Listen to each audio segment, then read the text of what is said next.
Welcome to Thursday Night Live. My name is Rabbi Elliot Mathias from Aish New York. Thank you so much for joining us tonight. We have a special treat tonight, an interview that I did this past week with the outgoing Israeli ambassador to the United Nations, Ambassador Danny Danon. You know, it's not a common occurrence that someone can represent something so much bigger than themselves. And to go out into the world and not just represent ourselves, but to represent the nation, to represent the Jewish people. Not all of us get that opportunity, but Ambassador Danon has certainly done that. He has walked the halls of the United Nations, a place that unfortunately is not friendly to Israel, has not been friendly to the Jewish people over the last number of decades. And he has walked through those halls with tall shoulders, someone who's proud of his people, proud of his nation, and has had an amazing impact in really building friendships, building allies, getting the cause of the Jewish people front and center, and really being a tremendous role model, and someone I think so many of us can look up to, those of us that strive to be leaders for the Jewish people, who hope that we can make a difference. He's someone who has really taken the mantle and made a tremendous difference. A number of years ago, I had the opportunity to create an organization called the Hasbara Fellowships. It's a program of Aish where we bring college students to Israel during the summer and winter breaks, and we educate them and train them to go back to their campuses and teach their peers about Israel. The first time in 19 years this summer, we did not do trips to Israel, obviously because of coronavirus. And so instead of going to Israel, we created a digital summit called Israel Engage, where we've had over 350 people join us over the last few weeks, meeting with leaders, with activists, guides, all kinds of amazing people.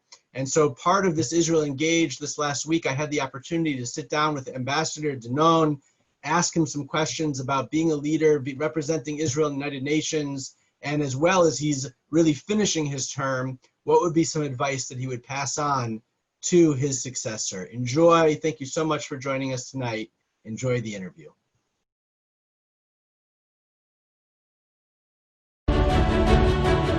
No UNESCO declaration, no empty speeches, no General Assembly resolution will ever drive us from Jerusalem.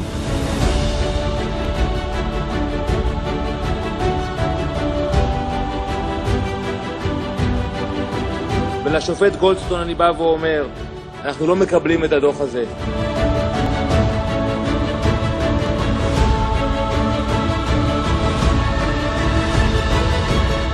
Why should Americans be concerned that Iran will take this to the next level? Look what Iran did in the past. They sponsor terrorism all over the world. למלא באמונה את תפקידי כחבר הממשלה ולקיים את החלטות הכנסת.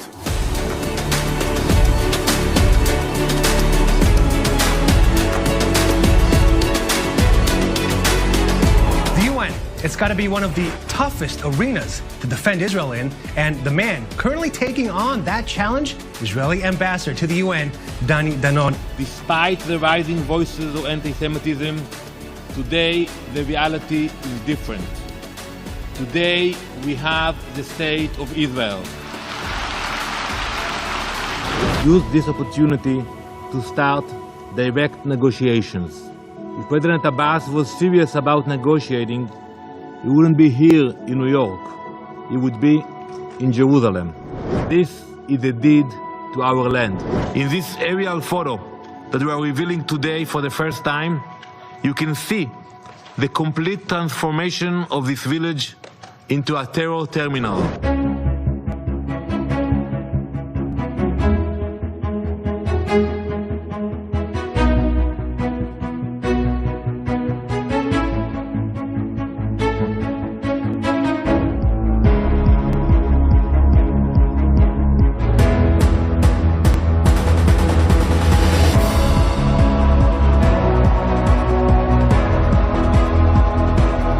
Jerusalem is our capital for 3,000 years, and no UN resolution can deny our connection to our eternal capital. Wow, you just said a mouthful there. That was chilling, Ambassador. We welcome the involvement not only of the US, but other international players, even some of the moderate Arab countries, but you need the Palestinians to be on board. And unfortunately, they prefer to go to France, to come to the UN, but not to sit down and negotiate with us.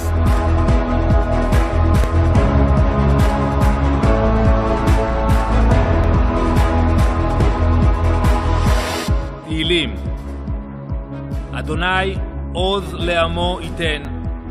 אדוני יברך את עמו בשלום. We will keep fighting until anti-Semitism is finally defeated. עם ישראל חי.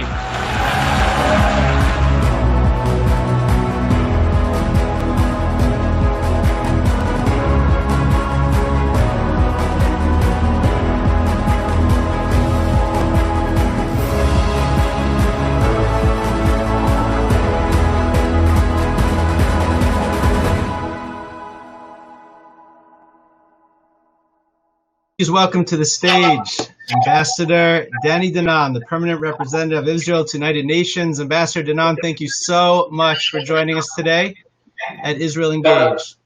Shalom, Rabbi Mathias. Thank you very much for having me. With so many ambassadors, I'm so happy that we are doing this event. I'm in Israel now, and I know that many of you want to come to Israel, but hopefully in the next few weeks we can do something together here in Jerusalem. That is the ideal, but we appreciate that right now we can't be there, that you're joining us online. And Ambassador, you've been a great friend to Hasbara Fellowships and to our parent organization, Aish, bringing delegations across from the Western Wall. We really appreciate it. We're excited for you to join us today. I want to, like you said, we have a lot of ambassadors, student ambassadors talking about advocacy. But before we jump into that, I wanted to ask you more of a geopolitical question. You know, last week, as we all know, there was an attempted breach of the border by Hezbollah on Israel's northern border. Maybe you could just talk to us a little bit about what Israel's response to that is going to be. Is this seen as an action being a proxy action, really, that Iran is behind it, or is this more of a local issue with Hezbollah? So as we speak, there is still a lot of tension in the border between Israel and Lebanon. We are watching very carefully what is happening over there. And last week there was a very serious incident when a few terrorists actually tried to enter Israel, probably to commit a terror attack against civilians or army troops, and we were able to detect it. And I want to thank the brave soldier. She just joined the military a few months ago, and she paid attention to the screen, and she was actually able to detect them, and we were able to push them back. But this is a sign that the Iranians are actually pushing their proxies to our borders, and our policy is to fight back. And my message is not to Hezbollah, and not to Lebanon, and not to Iran. My message is to Lebanon, to the Lebanese government. And we are telling them very directly that they will pay the price if, God forbid, Hezbollah will attack our communities and will hurt our civilians. We will attack Lebanese infrastructure, Lebanese army facilities. They have to fulfill the commitment of Resolution 1701 and to make sure that Hezbollah is not getting close to the border, is not crossing the border. So yes, we will retaliate against Hezbollah, but the Lebanese government will also pay a heavy price. Okay, let's switch focus a little to the UN itself. You've been there for quite a while now, really representing Israel in such an amazing way, and really in an unprecedented way. The first Israeli to be the head of a permanent committee, the first Israeli to be the VP of the General Assembly. Over your time, do you feel things have changed? Have you seen things change the way that other countries look at Israel, deal with Israel in a diplomatic way, or maybe even behind the scenes? Absolutely. I'm optimistic by nature, but also when you look at the numbers, at the facts, and as you mentioned, I was able to get elected to become the first Israeli able to chair a permanent committee. It wasn't easy. You know, we had a big campaign for that position. The Arab League lobbied against me, and you know, before the vote, they had a meeting of all the Muslim countries. They met 56 ambassadors in a room, and they decided to vote against me, to campaign against me. By the way, Rabbi, when they had their meeting, I had a meeting of all the Jewish countries at the UN, and I sat by myself and I was preparing for the vote. But when we counted the votes, I received the support of 109 member states, and only 44 voted against me. So it showed that even few of the Muslim countries actually supported Israel or abstained, and I think it showed that we have the support. My goal that this support will become public, and that's what I did. I told many of the Muslim ambassadors not to be afraid, to acknowledge what we are doing quietly, to acknowledge it publicly, and it's happening. I visited Dubai, I visited other Arab countries, and I think it's only a matter of time until they will publicly acknowledge the friendship that they have with Israel. We share the same threats coming from Iran, the same challenges, and I think we should acknowledge it publicly. Amazing. Ambassador, we have with us today many university students, and I guess you could say you really have something in common with them, because many of them are also standing up for Israel in sometimes a very hostile environment. What advice would you have for them in that situation where they really find themselves in a certain way as the ambassador for Israel on their college campuses? So first, I want to thank them. You know, I was a student myself in the US many years ago, and I stood by myself behind the table with the Israeli flag, and it wasn't easy. I had to deal with Louis Farrakhan and other hostile factors on campus, and it's still the same. Even today, it's even harder because you have the social media and everything is much faster. And I want to thank them and tell them not to be quiet, to speak up, and even when you see a small lie or a small incident, not to ignore it, not to let it go. When the ambassador of Venezuela, the former one, he compared our boys and girls of the IDF to the Nazis, I wasn't silent. I called him, I told him he should apologize, and I called many of the ambassadors to push him, and we applied a lot of pressure on him and on the UN until he submitted a public apology. So sometimes you might ask yourself, should I bother to deal with that? Maybe I should ignore it and move on. Don't do that. Fight about the facts. Fight about the truth. This is crucial for us, and it's an ongoing campaign. It's not going to end in one event, in one speech. We have to wake up every morning, like our soldiers are doing it on the border with Lebanon. We have to do it in diplomacy. We have to do it on campus. Beautiful. Thank you. Thank you. You're leaving the UN soon. What advice do you have for Israel's next ambassador? What are the opportunities that you see lie ahead that you think Israel's next ambassador will have to deal with, but also the opportunities that they will be able to push forward? So I think, first of all, we have to be open-minded. Many times you ask yourself, should I speak with this ambassador? There is no way that he will support us. And I found out that if you are open-minded, you can actually build bridges. And many times, you know, some of the Muslim ambassadors, they didn't vote with us, but they called me, they shared information with me, they helped me. They helped the state of Israel. So it's not only black and white. You have to be open-minded to approach everybody, to make friends. You don't know when they will actually stand with you. The second part, which I'm a big advocate, a strong advocate, is using our innovation and technology to support other countries. You know, for many years in Israel, we used to think that we are weak, but it's not the case anymore. We are a strong nation, Baruch Hashem. We have capabilities, we have knowledge, we can help other countries. And that's what I did, many of the African countries, many of the developing countries, and I think we can do more on that, actually support them more, and they will appreciate it, and in the long run, it will be for the benefit of the state of Israel.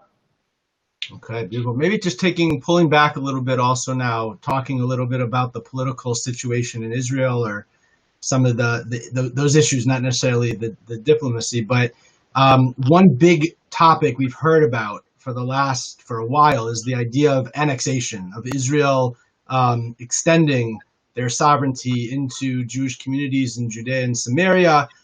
Is this going to happen?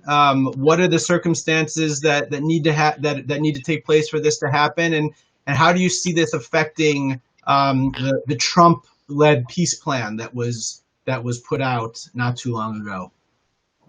So with your permission, Rabbi, I will correct you. It is not annexation. It's applying sovereignty.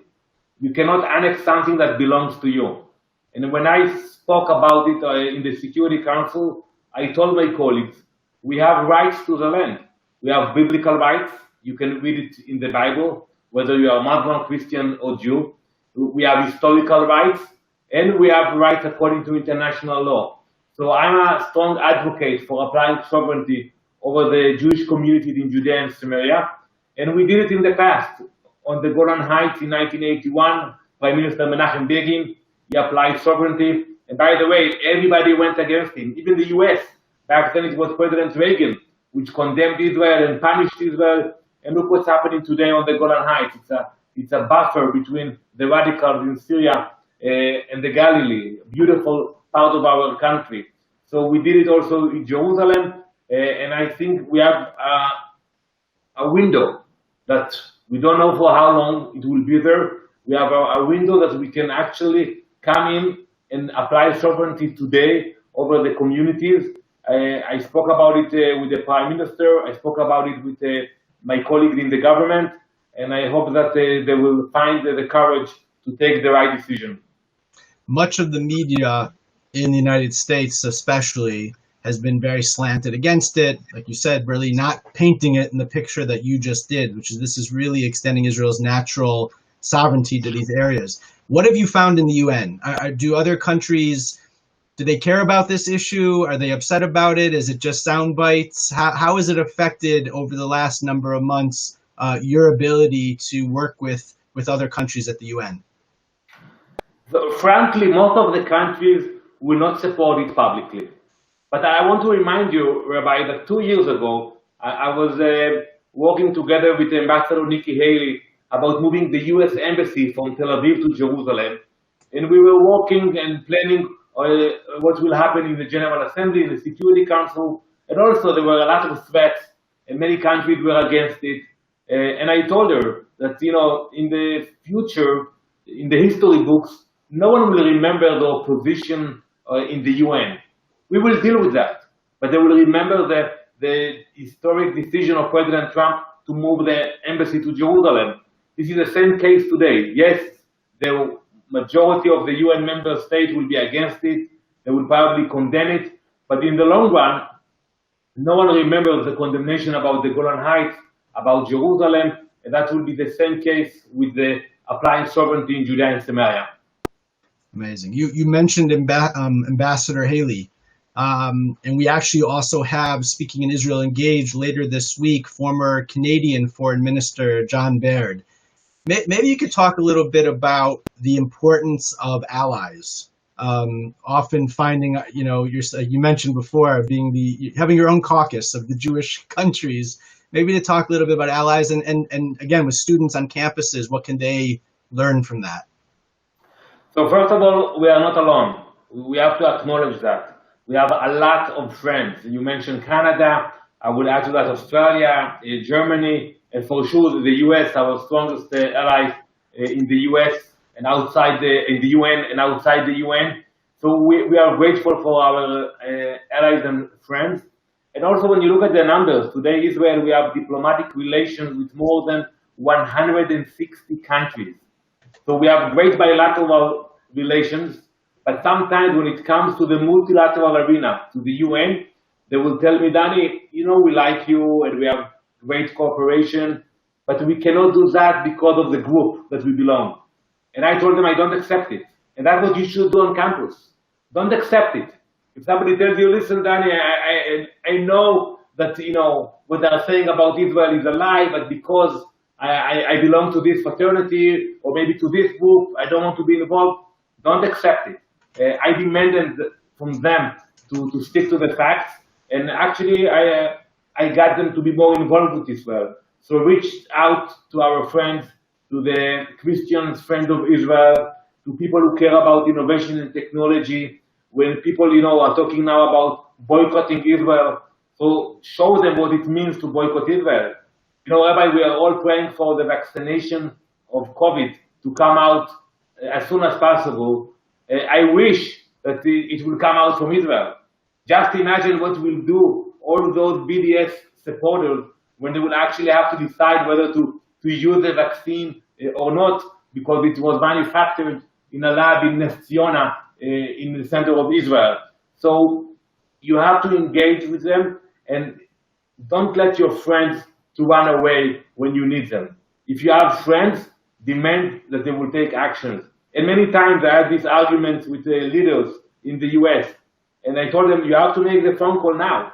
And they told me, Danny, but you know, we don't feel comfortable about it, because if we will push too much, it will not be too polite. And I told them, now is the time to actually challenge your friendship. If you have a friend, and if you build a friendship, you have to decide when it's a crucial moment to actually make that phone call and ask your friend to stand with you. If you're gonna think twice, it is not a real friendship. That's what I told my colleagues at the UN. I'm calling you now. I need you to call your minister or your president and tell him it's a request of the state of Israel. This is a time that we need you. Not always it worked, but many, many times I saw that people actually respected our requests. Was there ever a time that you called on someone like that to speak or to speak up for us, and you were surprised that they did, or surprised that the results that you got? Absolutely. And sometimes I don't want to mention names, but a major country in Latin America that always voted against us. And I told the ambassador after he came with me to Israel, I told him, I have one request. You know, before you vote, I want you to read the resolution and ask your Minister of Foreign Affairs to read the resolution. And he did. And he abstained on that vote, which was a great achievement for us, because for years they voted automatically against Israel. So I think when you actually engage and you ask them to do something, you will be surprised to see the results. Amazing. So we only have time for one more question. But I noticed in the video of you, I have to ask this question as the rabbi, standing up at the podium at the UN, quoting Tehillim. You have not, over your term, shied away from your Jewish connection, your Jewish pride. How, as an ambassador of the State of Israel, and also trying to advocate and be a diplomat, how do you find the importance of your Jewish identity, your Jewish history, Judaism? How do you see that as part of your diplomacy? So I'm not a certified rabbi yet, but I brought Judaism into the heart of the UN. And once you respect your heritage, you respect your religion, people respect you. That's what happened when we actually demanded that Yom Kippur will become an official holiday of the UN, when we demanded to have kosher food in the UN cafeterias, and when we celebrated all of our holidays, whether it was Passover, Hanukkah, you name it, it was a big celebration at the UN, and many, many ambassadors respected us because of that. And I will conclude with a story. In the Security Council, I read from the book of Tehillim, and after I spoke, one of the Muslim ambassadors came up to me and he told me, Danny, I have been here for years. I am tired to hear about the Palestinians and about the Israelis. But the fact you read from your holy book, I want to sit down and discuss those issues again with you. So and we became friends. And it all happened because I actually decided to put my kippah and to read from the Tehillim in the chamber of the Security Council. Beautiful. Beautiful. Well, Ambassador, I don't know if you heard my opening remarks, but I said that it's really in the DNA of Hasbara Fellowships that each of us have to take responsibility for Israel, for the Jewish people, that all of us find ourselves in a circumstance, whether it's a student on a college campus, whether it's a person reading an article, whether it's yourself at the UN, we all have the opportunity that we find ourselves in to make a difference, to take responsibility. You, over the last number of years, have been an inspiration for so many of us that want to stand up proud for Israel, and seeing someone doing it in such a hostile environment and making a difference, actually moving the needle. I think for many of us that sometimes ask, what difference can we actually make? It seems like there's so many people against us. You've shown us that we can make a difference. So we all really so much thank you for the service that you've given not only to Israel, but really for all the Jewish people and all those that want to stand up for Israel. And we're very excited to see your next steps of how you're going to really make a difference for the Jewish people. So thank you so much. Thank you, Rabbi, and thank you for all the ambassadors. Keep up with the fight, with your courage. I want to thank Hasbara Fellowship, and I will continue to support your great activities. And sometimes it's not going to be easy, but I know we can count on you as ambassador for Judaism and for the state of Israel. Good luck and b'atzlacha. Thank you so much, Ambassador. Thank you for joining us.